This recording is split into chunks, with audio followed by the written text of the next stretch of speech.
and welcome back to Writing Fundamentals with Ink to Ivy. I'm Zoe, your instructor. Today, we're starting a new module on argumentative writing. Before we get started, make sure you're logged into Ink to Ivy with the email address you use to register for the course. Select the orange Writing Fundamentals option, and then in the menu on the upper left, select Argumentative Writing. In the prompt box to the right, select Emoji Overload. An argumentative essay is one in which you explain and defend your position on a topic. And for this module, our topic will be emojis. This is the prompt we'll be working on. Debate the use of emojis in communication, exploring their impact on language and expression in the digital era. This prompt is not looking for any particular right answer about emojis.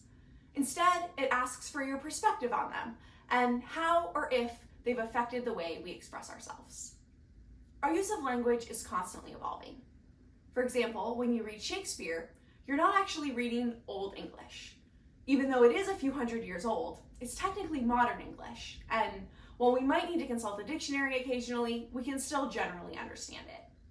But the reason that some people mistakenly refer to Shakespeare as Old English is that it feels so different from the way we speak and write today. For example, you probably don't use the word thou instead of you when you're talking to your friends. Over time, language users adapt and change, popularizing new words or new meanings of old words. And now, this happens way more quickly than it did in Shakespeare's day, thanks to the internet.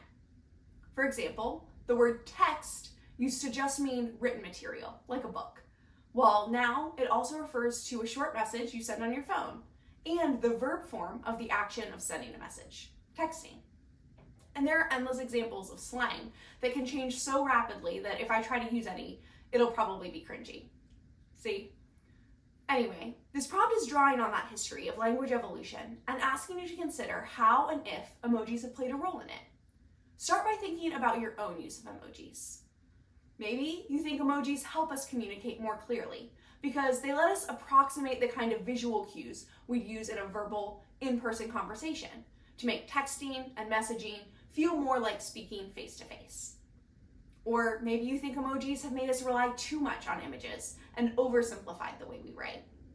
Or maybe you think emojis are just the latest version of emoticons or even illustrations that look different from more traditional forms of using pictures in writing, but fundamentally haven't actually changed the way we communicate with each other in any significant way. There are no wrong answers, as long as you can back up your argument. For now, though, we aren't going to worry about adding evidence and thoroughly supporting our points. Instead, when you start drafting, focus on coming up with the general argument you want to make. You can start as simply as thinking, are you pro-emoji, anti-emoji, or neutral? Your argument won't end up being as simple as a value judgment, but thinking about it in these simple terms is a good starting point for brainstorming. Then, just go a step further and ask yourself why you feel that way about emojis. Take 4 minutes to jot down your thoughts in Ink to Ivy, which will autosave your work. Go ahead and start a timer and pause the video now. Welcome back from your first drafting session. You can go ahead and run AI analysis.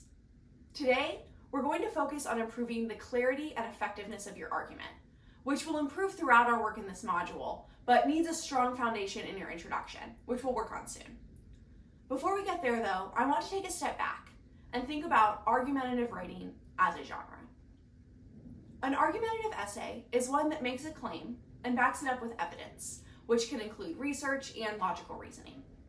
You can think of it like a debate with an imagined opponent because you're making a claim and defending it to your reader.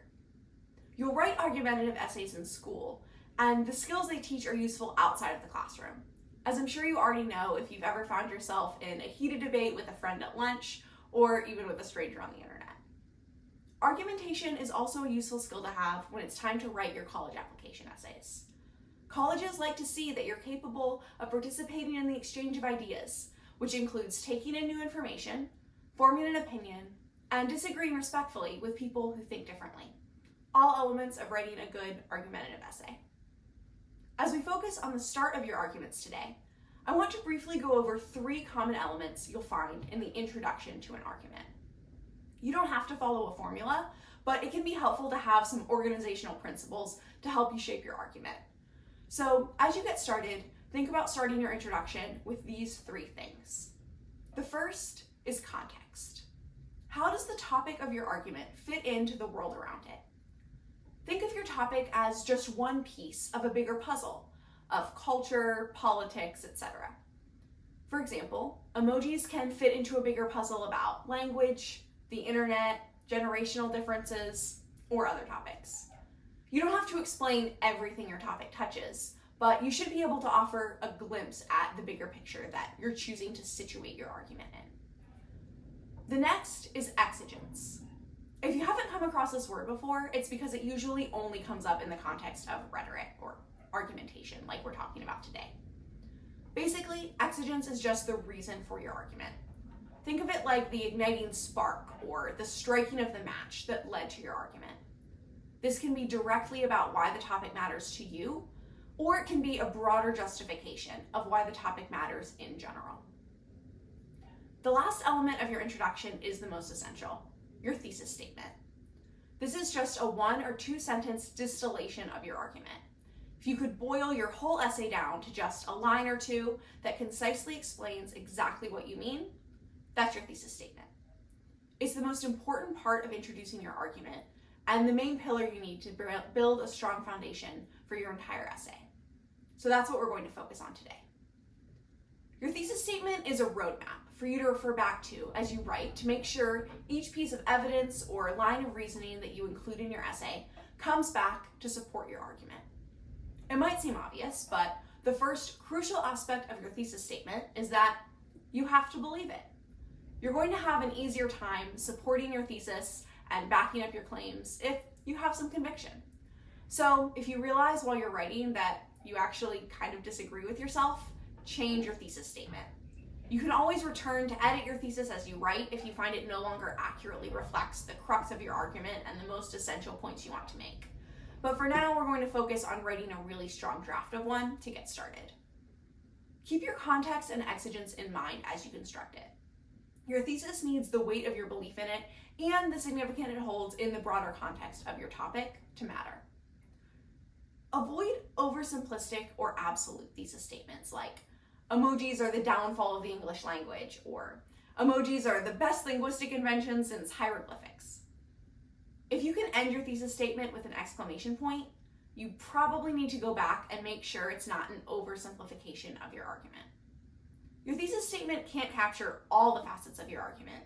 It's not a whole essay, but it should represent the nuance of your argument. Use it to introduce the main points that you plan to make in your essay. In our next writing loop, add to your introduction. Keep all 3 main elements of context, exigence, and thesis in mind, and especially focus on coming up with a thesis statement that you're happy with. Go ahead and set a timer for 10 minutes and pause the video to write.